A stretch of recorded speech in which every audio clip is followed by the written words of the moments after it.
Alright, guys, on another episode of Survival Guide to Life. And this episode is quite interesting. So, I'm just starting my Instagram page, and I've been just trying to get my followers up, and as well as like find interesting people I could run into. And while on the explore page, while I was trying to organically grow my page, I ran into Ashley, and she just struck out to me, and like instantly, like the same like goals she had, or like the mindset she had was what I have, and like what I've seen before. And it goes back to one of like my mantras, where your vibe attracts your tribe, like the birds of the same feather flock together. And like if you have like a purpose, or like something you want to set out to do, people with that same likes and goals will just come towards you. So, Ashley, you want to just give me a little intro about yourself and who you are? Thank you so much. Hello, my name is Ashley Ewald, and I am 17.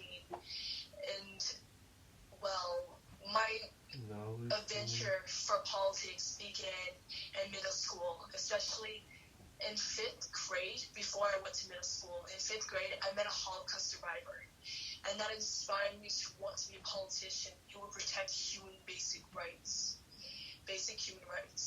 And in middle school, when I was in 6th grade, my social studies teacher really inspired me and enlightened me about what Congress and how the House of Representatives and senators and how politics works. And I remember her telling me that politics is everywhere, like everything is political, And so I'm 17 and I'm a rising senior, and I was adopted into America when I'm 4 years old, and then adopted twice. And between the times of being adopted the second times, I was a foster child. And I've been through so many foster homes, but that didn't just cause me to feel like I needed to be accepted, but that helped me grow as a person. And all those experiences, it really is what got me to who I am today. And so ever since middle school, I genuinely have been trying to work towards becoming a politician myself and a motivational speaker. Because my dream is to be a U.S. senator and a motivational speaker. Antivirus. And I think those are like wonderful aspirations, and like I myself want to go into the motivational speaking. And what really influenced me was last year, with an old company I used to work for. They invited me to a Tony Robbins convention. Are you familiar with Tony Robbins? No, I've heard of the name. But... So yeah, he's a really big motivational speaker. Actually, like Mother Teresa, Bill Clinton, a lot of people went to see him. So like I went to one of his seminars with Gary V, and that's what inspired me.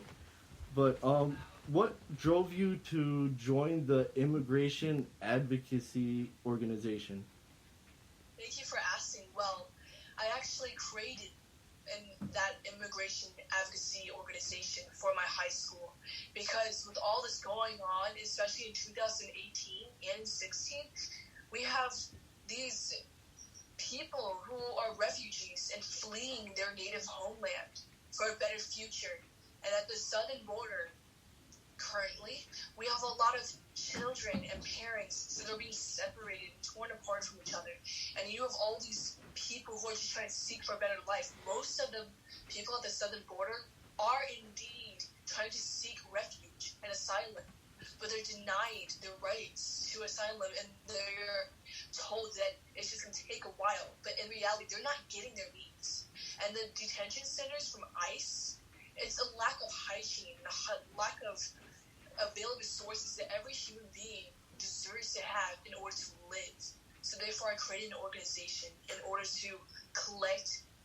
for students like me to become involved, and not just inside their school, but outside as well, to truly collect hygiene items, and donate them to ICU detention centers.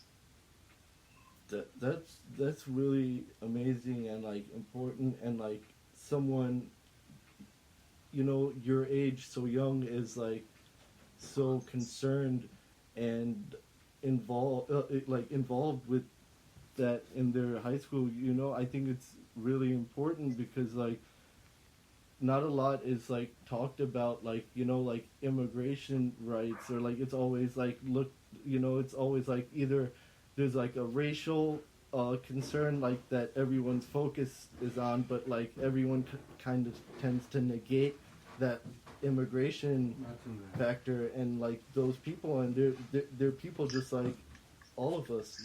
Like I myself am an immigrant. I came here when I was 3 years old.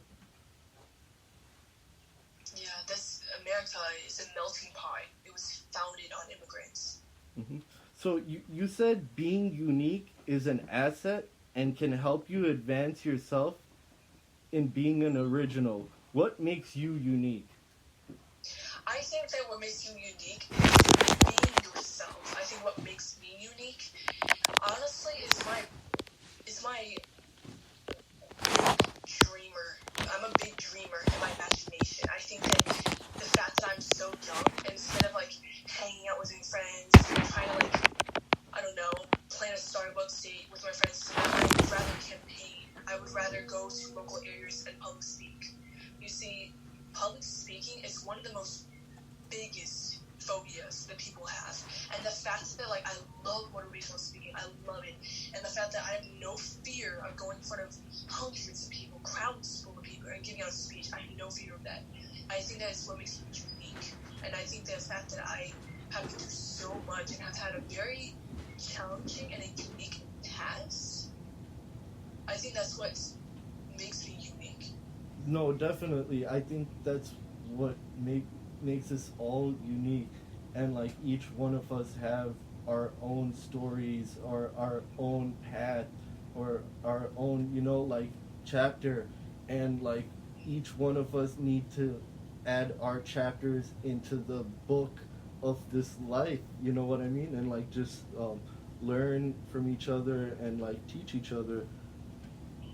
So what's the purpose you serve that drives you to wake up every day in the morning? Well, thank you for asking that. That's a very simple, easy question to answer. What drives me to wake up every morning is I have the desire to make a true impact and to truly be a leader that I wish there were more of today. That's what really encourages me, and not only just encourages, but motivates me to wake up every single morning. It's because I know there's something to fight for, and that is to fight for equality for every race, religion, or who you love. And I just feel like that for me, I believe that I can be a leader that I wish there were more of today by being that change. That is what inspires me to wake up every single morning. That's wonderful, and I think that the world needs more people like that. And the fact that you're doing that, like we randomly met through like Instagram, like I feel like just like connecting like that, it's so big, like how small, like you just try to negate something that can just be a really big thing, or that can just explode. You just have to like keep at it.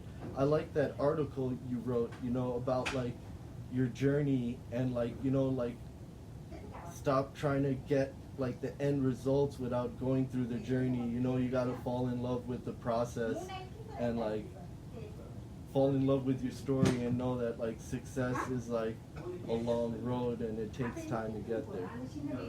Yes, definitely, yes, definitely. So, what's the impact?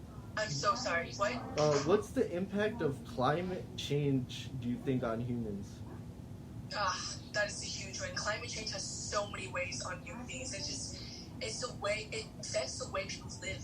It affects the way people eat. It affects our tomorrow. And the thing is that we have leaders that are calling climate change a hoax. It's not a hoax. Climate change affects our weather. It affects if we can even grow fresh vegetables and food, you know? Climate change takes a toll on our environment. If not enough people care about it, our environment is going to be in shambles. But hopefully we'll have more leaders, and hopefully the people that already care can definitely help climate change not hurt people. I mean, climate change has so many impacts on this world and how we live. Yeah, that's. But in your, let's see, it's in your day-to-day life, what have you been trying to do to raise more awareness on this topic? That's awesome. Thank you. What I've been doing in day-to-day life is that I've been trying to connect with, like-minded, with representatives. I've been trying to connect with influencers that follow me on Instagram, and I've been trying to use my social media as a platform to be a voice and spread awareness about immigration rights, about LGBT rights, about the need to elect better officials that are there for the people. I've been trying to spread awareness about discriminating against people for basic human rights. Like, I created my Instagram. Basically, so sorry to cut you off, but basically, every immigrant's right on what you could say is the American dream. Yes. So, in your words, what's the American dream? Yes, I'm so glad you asked this. In my words, the American dream is that every individual has the power to go after their dreams and to live a better life due to drive, perseverance, persistency, drive, and motivation, and passion as well. I believe the American dream is an ethos built on the fundamental ideas that every single person is capable of discovering and creating their own opportunities that will allow them to be successful. Let me just speak for. I'm ready to pray. That's like a spot on, bullseye answer, and I appreciate that. And so you're in high school still, and my question is, how important do you think it is for teenagers and young adults to detach from labels and grouping people? That's a good question. Yes, I think that it's very important that teenagers and people in general, they find themselves, and they don't, so that way they find themselves and they learn about their insecurities and address them, so they won't feel the need to try to fit into these labels or categories. Because the reason why psychology, human behavior, the reason why people try to fit in with these labels and try to keep up with the latest fashion or brand, or they try to fall into these categories, is because they don't know themselves and they don't feel secure with who they are. So they feel like they need to be something else or try to fit in order to feel accepted. When in reality, they need to accept who they are and learn to love themselves and possibly learn self-confidence, because self-confidence can make it so they don't feel like they need to fit in with these labels, and they don't feel like they need to be in this category, when in reality they are fine just the way they are. And if they build self-confidence due to their experiences, they won't feel the need to do that. Yeah, and I think what people should start doing is in talent shows, instead of playing guitar or showing how good you are at juggling, we should have someone come up and motivational and influence people. And I think this is the era and the generation that we've come in, and social media is such a big thing, and that's where everything is. And the fact that we have leaders right now jeopardizing social media, that is terrifying. That is a violation of the First Amendment. And the new generation is more accepting, 1. 2, is more aware about racial injustice. 3, is going to understand those old traditional beliefs that are holding people back from welcoming good change where people are accepting other religions and accepting of different races and different cultures. And the new generation Whipped cream.